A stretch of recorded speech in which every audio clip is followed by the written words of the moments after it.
Assalamualaikum warahmatullahi wabarakatuh.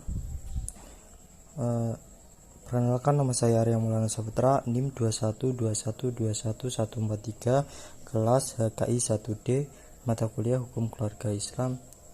Di sini saya sedikit akan menjelaskan tentang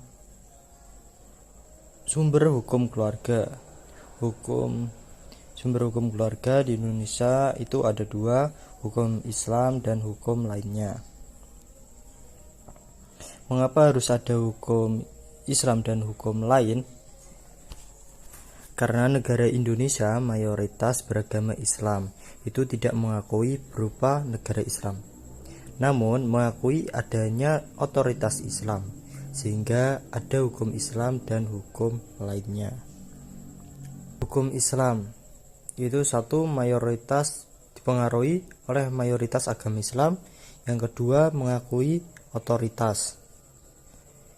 Untuk hukum lainnya, yang pertama itu ada Barat, yaitu hukum Barat yang dahulunya pengaruh dari perundang-undangan yang dibawa oleh penjajah Belanda sehingga mempengaruhi perundangan yang ada di Indonesia.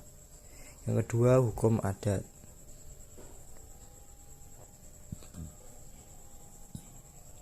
Sumber hukum Islam itu sumbernya pasti sudah jelas, bersumber dari Al-Quran dan hadis. Lalu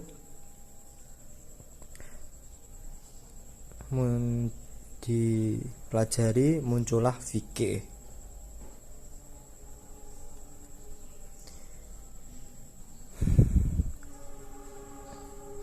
Fikih itu ada munakahat, waris, muamalah, zakat, dan wakaf. Lalu ditulis oleh ulama-ulama Islam di Indonesia, dijadikan berupa kitab fikih, diadopsi, dijadikan perundang-undangan di Indonesia yang bernama kompilasi hukum.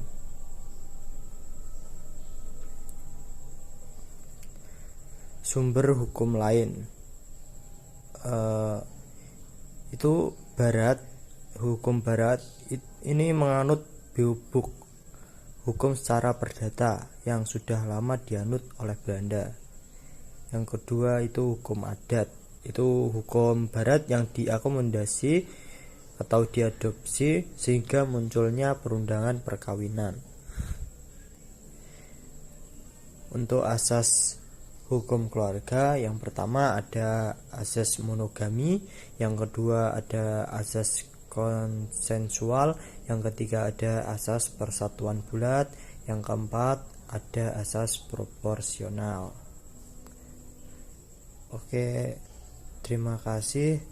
Apabila ada kesalahan kata, mohon maaf dari saya. Wassalamualaikum warahmatullahi wabarakatuh.